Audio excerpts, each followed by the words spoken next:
This is a little bit more like a mud bog than a hot spring.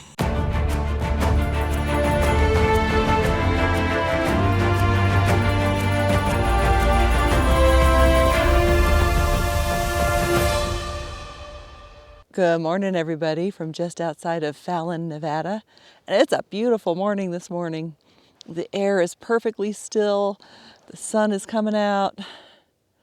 It's not bad at all. You're a good boy. Did you find a bone? Yeah? He has been finding bones all over the desert this morning. And if you're new to the channel, I'm Katie. That's Tuck. This is my Jeep. And I'm taking a pretty massive road trip, and I'm bringing you guys along with me. You ready to get in the car?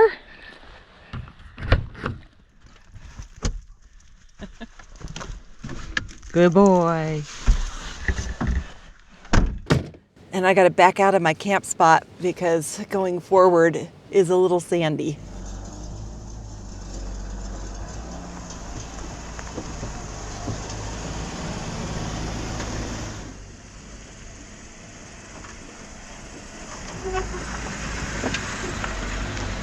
Are you ready to seize the day?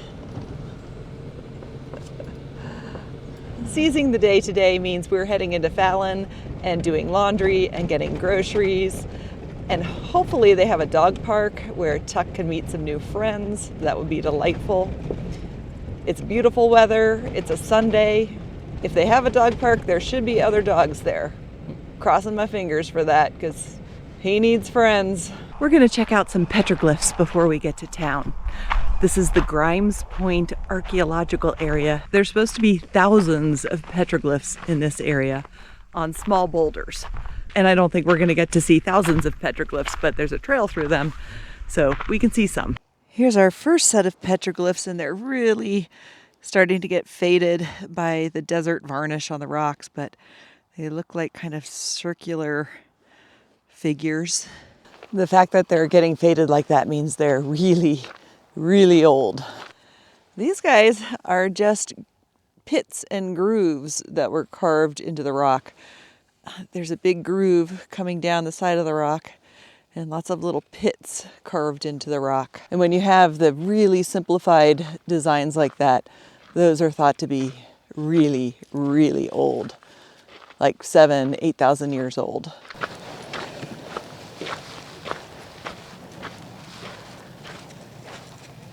And there's a bunch on this rock. We've got like a circle and a straight line and some vertical lines with a horizontal line through it. There are a ton of theories on why ancient peoples carved petroglyphs. A lot of the theories center around religious practices, but the truth is nobody knows. And maybe it was just, ancient kids who were like, I'm graffitiing on the rocks.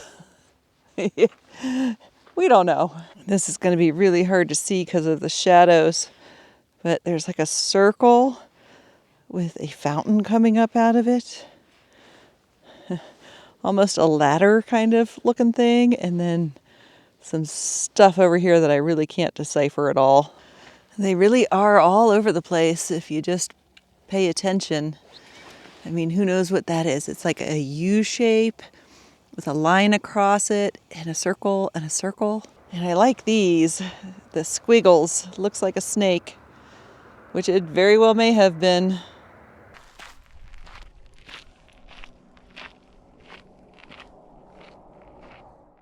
This one is very clear.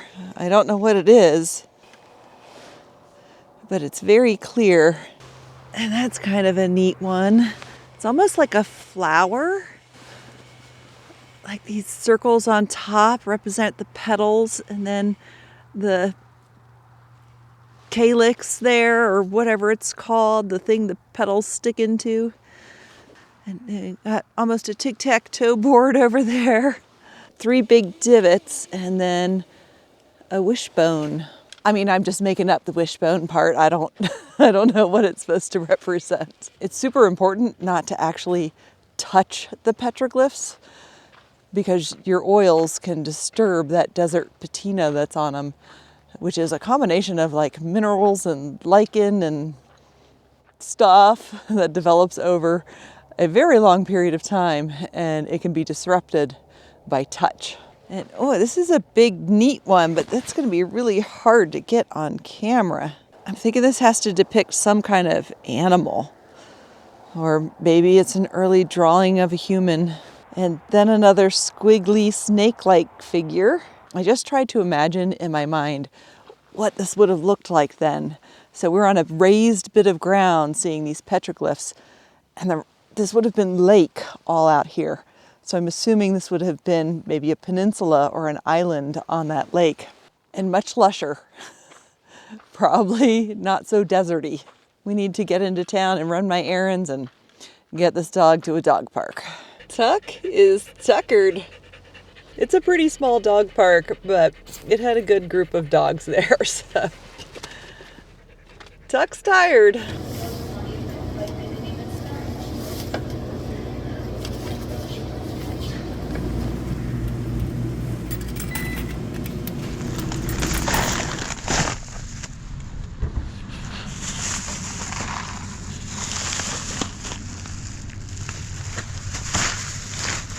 I know there's good stuff in there, but it's not for you. Well, there is something for you in there, but not yet. Groceries have been acquired, and I've got to run back and get my laundry and hope that Tuck doesn't get into my groceries while I'm doing my laundry, because I need to grab the laundry out of the dryer, and then I will put the groceries away out of Tuck's reach. The timer went off.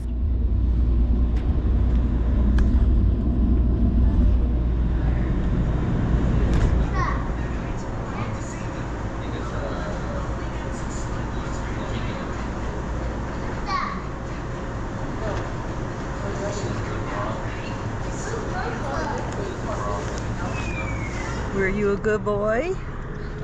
Are my groceries safe? It looks like no groceries were disturbed. All right, the stuff that needs to be in the fridge is in the fridge, and I'll organize the rest of the stuff tonight. And now we got to figure out where to go. Might as well take a little drive through historic downtown Fallon while we're here. Historic downtown Fallon is like a block and a half, but it's neat. And they got casinos.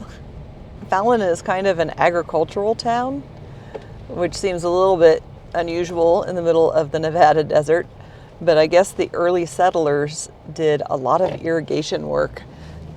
And so they grow cantaloupe and raise cattle and have dairies. There's also a lot of nearby military installations. One of the interesting things that I've been seeing around town are Basque restaurants. And that's a thing in Nevada. In the gold rush days, people from the Basque region of Spain emigrated here. And besides just gold mining, they started ranches and started sheep herding here. And now there's Basque festivals and Basque restaurants, and it's just a very interesting thing. I mean, this is how America was formed. So you find these seemingly random, unique ethnic communities in the craziest of places. It's a lovely thing. We're headed south out of town now to a lake and a potential campsite that I found on iOverlander. Doing errands in town just eats up your whole day, so I'm not getting very far. But hopefully we have a campsite on a lake, assuming it's not all dried up or super muddy.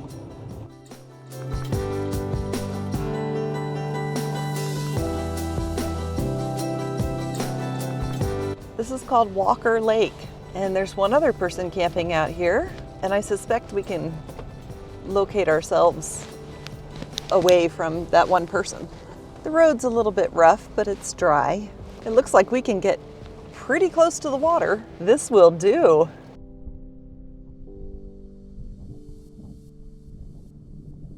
Are you good with this? Is this good for you? Yeah. The sun has gone down beyond the mountains, and I've just started cooking dinner, and I'm making real food tonight. I'm making a spaghetti sauce, probably the best spaghetti sauce you've ever had. My olive oil is totally frozen and I can't get it out, so we're pouring a little vegetable oil in there. We're gonna start with sauteing some onions. I'm changing it up a little bit because normally I brown my Italian sausage first, but I'm changing that up a little bit and browning the Italian sausage separately and actually cooking it because I don't want to wait around forever for this sauce to boil down and cook the sausage. So we're cooking it before it goes in the sauce.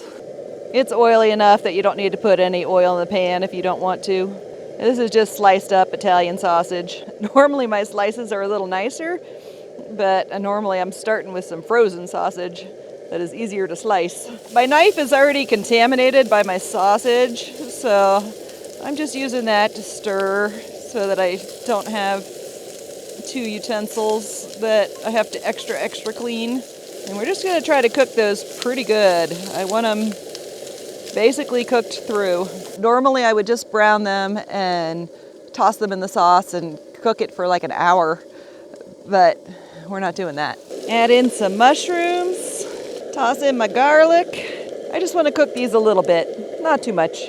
We're gonna add a can of diced tomatoes and some tomato paste, kind of making up how much to put in there, and a little bit of wine. I may have added a little bit too much wine, but that's okay. It'll boil off. And one of the reasons I'm making this recipe is because I'm in Nevada and it was really easy to just get wine at the grocery store. I didn't have to make a trip to a separate store. So we're making Mom's spaghetti sauce. And for our aromatics, we have basil and parsley, oregano, fennel seed, salt and pepper, and some red pepper flakes. And those just go in the mix. We just let that simmer till it's cooked down a little bit. I cut down this recipe by a lot, but I'm thinking I need to cut it down some more and maybe just use half a can of tomatoes and half as much of the rest of the stuff that I used.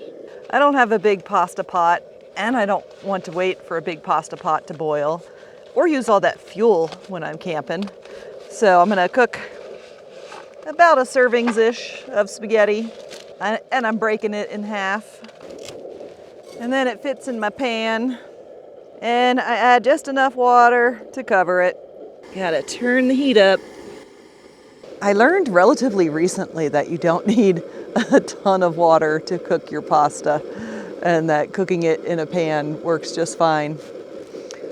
I don't remember where I learned that, but I learned that somewhere online. This smells so good. Look at the beautiful colors happening on the mountains and the lake while we wait for the spaghetti to cook.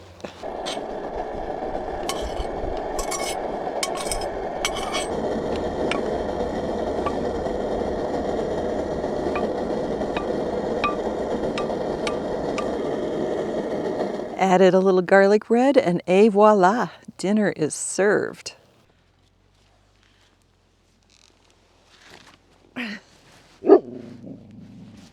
Oh yeah.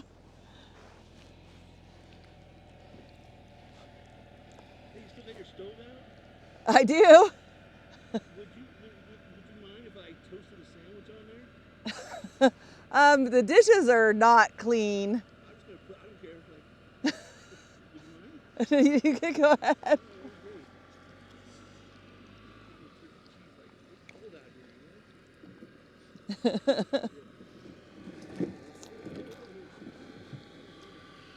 All right, guys. I just had a totally strange encounter. Harmless, but strange encounter while I'm sitting there eating my pasta. These 2 guys that had driven up earlier and were walking on the shore of the lake were like, "Can we use your stove?" So I let them use my stove to heat up their sandwiches that they had. They were very nice and polite and used my stove to cook their sandwich and are gone. But yeah, a little weird. And the dude was like, "Is this weird?" Yeah, it's a little weird. But it's all good. Just life is weird and wonderful. but I got a couple of oranges. And they were from LA County, and these are oranges off of one of the fellow's dad's tree. Strange encounters you have sometimes. I think that's it for tonight, guys. I'll see you in the morning. Good morning, everybody, from the dog park in Hawthorne, Nevada. I forgot to plug my cameras in last night, and so I had to wait for them to charge. So we're just down the road from Walker Lake, and Hawthorne's fairly interesting. As you're driving into town, you see all these crazy military bunkers, and it turns out Hawthorne is the world's largest ordnance depot. They store old bombs here, and there's lots of art around town that is made from old bomb casings and such. I bet these things actually move when it's windy, assuming they're not too heavy. But they're like flowers, spinning flowers made out of bomb parts. The dog park is inside the Veterans Memorial Park here, and Tuck did meet one friend, but he didn't stay terribly long. Now he's bored. We're just passing through Hawthorne. We're not hanging out here, but it looks like there's actually some interesting things here. This is the Veterans Park, but what we're checking out here is this big thing in the corner of the Veterans Park. This is a big gun thing with two big guns on it. Looks to me like something that might have been on a ship or something large. It's big. Oh, okay, here's what it is. It is a 3-inch 50 caliber twin rapid fire gun with the MK33 Mod 0 and donated by the U.S. Naval Ammunition Depot, so probably did belong on a ship. Had to drive out of town just a little bit to show you guys this. But there's all these buildings, and then there's like bunkers, earth mound bunkers, tons of them out here in the desert. And while it should be perfectly legal for me to film that, it feels illegal. So I'm not staying. And it's really big. Like, it goes on for a ways. And here's the main entrance and the main buildings to the area. The world's largest ammo depot. So Hawthorne, Nevada is where old ordnance goes to die. I guess they actually used to have a main ordnance depot someplace back east, way more populated, and it blew up. And so they moved it to the middle of nowhere. I was like, let's go do a little drive down the main street. And this is the first thing that I saw in this little dirt lot. This is a little art project made out of mines. Kind of mines that go underwater, whatever they're called. Yeah, this town has some character. This is great. I mean, I'm a fan of quirky little towns, and this is a quirky little town. There's some bombs decorating the parking lot of the Ace Hardware.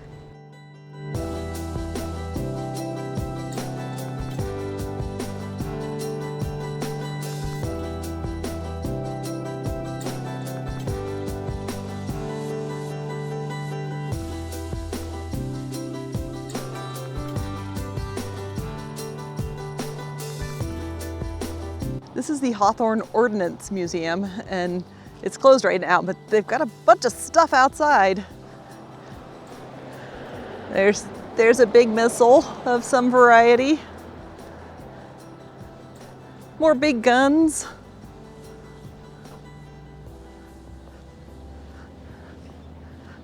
And this one shows you what size, how big the shells are that go in that. And just like bombs and a torpedo. I know that's a torpedo because it says torpedo on it. This is so cool. I don't know what that is, but it looks dangerous.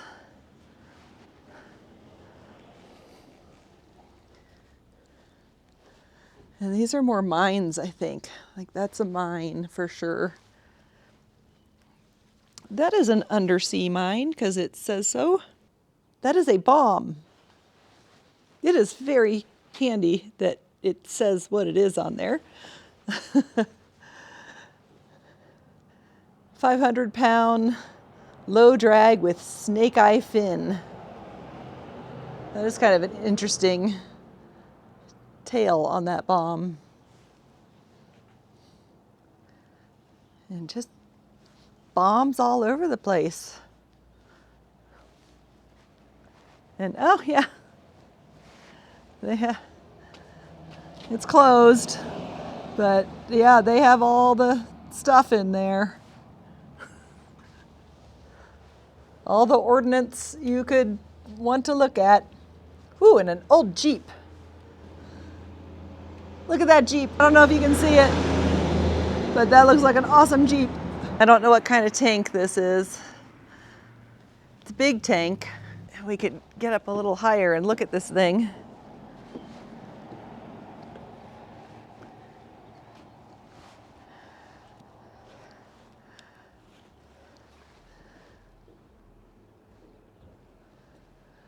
That's neat. And here's a little detail I never would have thought of. For their little windows on their turrets, there's windshield wipers. That's definitely something you would need, but I never would have thought of putting windshield wipers on those. We're traveling south on Nevada 395, and this is a lonely highway. There is not much out here. I have been driving down this very lonely desert road and then turned a corner in the highway and then boom! Those are the Sierra Nevada mountains. They're looking very mountainy and very wintry right now. Welcome to California. And it looks like we're going to be driving into this massive low-lying cloud or fog bank in front of these mountains. It's a wall of white in front of me. We'll see what happens when we get there, which is going to be soon. We are in the cloud, and it's just stunning how dramatically the weather changed in just a few miles. It went from dry desert to really snowy desert in a cloud really fast. And it's a lot colder too. It's 20 degrees here, but it was 40 degrees in Hawthorne. I have turned off the main highway, and I don't know how this is going to work out. I'm going back to Bodie State Historic Park, which is a ghost town, and like a very intact, well-preserved ghost town. But everything I've read said the roads get pretty sketchy. I guess we're gonna see what happens. I think my outside GoPro is frozen.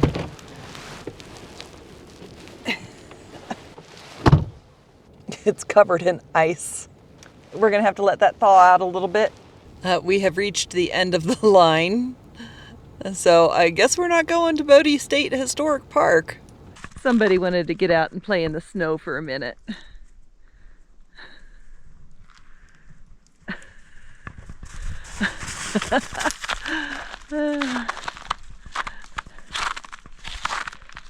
Is that snow? Is that very exciting to you?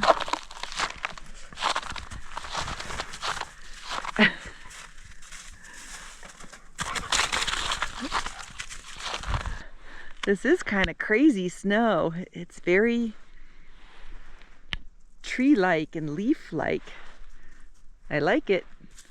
On the website for the state park, it says that this park is open, but I guess it's only open if you want to snowshoe or ski 10 miles to it.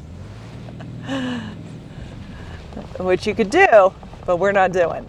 For a brief moment, the mountains are coming into view again.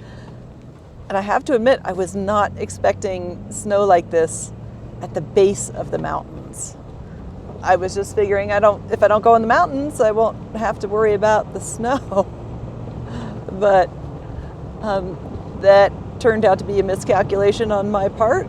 And now we're going over a pretty big mountain pass. I guess I should have looked at like a topo map of this area before deciding this is the way I wanted to go. We are headed north again for a minute because I was thinking that it might be cool to see some hot springs. I think there might be one I can get to. We are on the road back to the hot springs, and hopefully it's packed snow the whole way and not mud. I mean, it looks pretty good so far. A little muddy. I'm all suited up, and I don't know how much I'm going to be able to film because there's going to be people. But I'll show you guys what I can. I've got Tuck on a short leash right here, because this is the source area of the springs, or one of the source areas. And it's really hot. This goes downhill on kind of icy stuff. Maybe I should have worn something different than my hiking Crocs. I'll just walk really carefully. I can see the steam rising from the first spring right there. These are the first pools you come upon, and they are lukewarm. Yeah.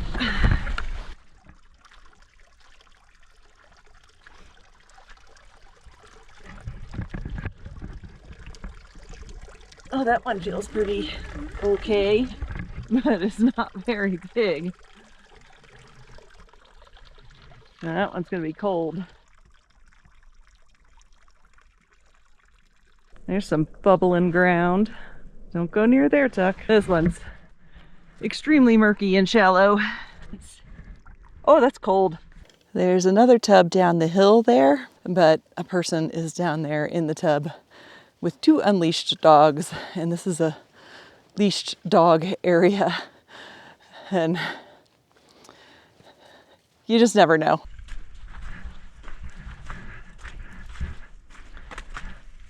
Such cool rock.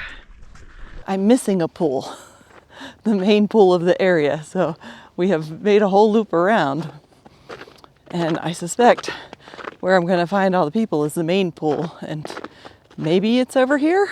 When I got back to the car, I looked at Google Maps on satellite view to see if I could match up where I was with the pictures in the guidebook, and they don't match up. There's supposed to be an upper hot spring that I just don't see. I'm walking along this cool travertine ridge to see if I could get a better view and figure out where the springs are. And not so much. There is a little used pathway behind the travertine mound. Well, here's one. It's tiny. Teeny tiny. Maybe that is one of them, and it's bigger other times, because that is itty bitty. Like, I could get my feet in that. That's about it. Oh, and there's another one. I think these are the missing springs. Oh, that's a good temperature. But they're so tiny, you're not gonna get much more than your feet in there. Let's check the temperature on this one. I could potentially lay down in this one. Oh, that's perfect. Okay, that's like a 1-person hot spring, sort of. The temperature is perfect, but it's really mucky. It needs to be dug out. And I'm gonna have to like try to float on the surface before I get out to get the mud off. This is a little bit more like a mud bog than a hot spring. I'm gonna soak for a few minutes and then float for a few minutes so that I can get the mud off. I'm still pretty sure there's supposed to be one more pool, but it's eluding me. Aha, I found it. I kind of wanted to go in that other hot spring, but Tuck was waiting in the car, and then by the time I got back to the car, my enthusiasm for hiking back there has waned. Even if it was small and a little murky, that was a really nice temperature hot spring. So I feel good. I couldn't find this one. Like, the book says it's there, and I looked at the satellite image on Google Maps and I couldn't find it. So maybe it's just not there anymore. That looked like the best pool, but it's not there. The town of Bishop is right by the hot springs, so I'm gonna head into there and get gas and maybe find a sandwich.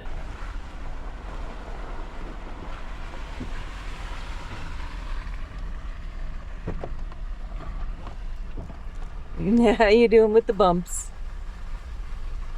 I'm glad I'm not here any later in the day because the road has turned to mush in just the short time that I was back there. I am in the very cute town of Bridgeport. I called it Bishop earlier. It's not Bishop, it's Bridgeport. This is a really unexpectedly cute town, but not much is open. But I did find a deli that's open, so we're gonna get a sandwich there. I got a pulled barbecue chicken sandwich, and I'm just waiting for them to bring it out to me, because they'll bring it out to you. I got my sandwich, and Tuck got a bone. When he delivered my sandwich, he saw that I had a dog and was like, does he want a bone? And oh, Tuck is very happy. Yeah, that's gonna keep him occupied. Oh, this is a huge sandwich. I'm not going to be able to eat this whole sandwich. This is gigantic. It weighs like 2 pounds. Barbecue chicken.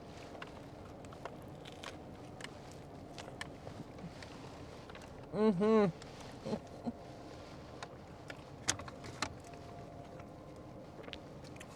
this is fantastic.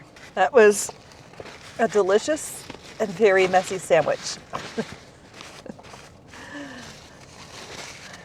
This jacket is done for until my next laundry day. I think it's time to head south again and look for a camp spot. Wow. That is just incredible.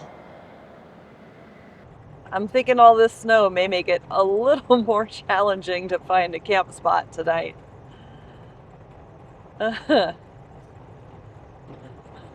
Yeah. Well, this is incredibly beautiful. I don't think we're gonna find a camp spot. We are at Mono Lake. I can see from here that it's just looks stunning. There are a bunch of four-wheel drive roads around here, and the snow is probably gonna be too deep to get back any of the roads. That is not a camp spot, but it may be where we're camping tonight. I'm walking up this 4x4 road real quick just to see if there is some place that would be more of a camp spot that we could drive to. Look how beautiful this sagebrush is with all the snow. And Tuck is just going bonkers. He's so happy. I can make it up this far, I'm pretty sure. This actually looks pretty good, and there might be a camp spot right up here. Now, this is a little thick. I mean, this is firm, but if it softens up at all, I'm in trouble. I don't think I can get a legal camp spot back here either. Like, I don't know if there are actual established campsites back here. If I knew that, I could just go into the area of an approximate one. But this is about as far up the road as I would want to go, because I think it gets a little sketchy after that.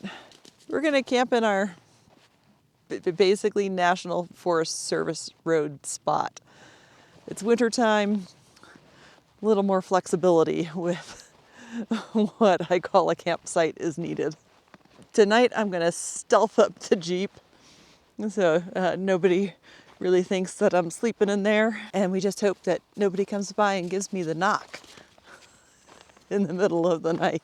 I am out of the way of anybody who would want to come down this road or that one. So hopefully this is acceptable. Did you put yourself away? You put yourself in the Jeep? Good boy. He's probably going to jump right back out and go run around for a minute, but I think that's it for today, guys. I'm going to hunker down in my quasi-legal camping spot and work on some editing and go to sleep. And we will check out Mono Lake tomorrow in the next episode. And I want to thank all of you guys for coming along with me. It's amazing that you're coming along with me. And if you've made it this far in the video and you're not a subscriber yet, maybe you should subscribe. I'll see you down the road.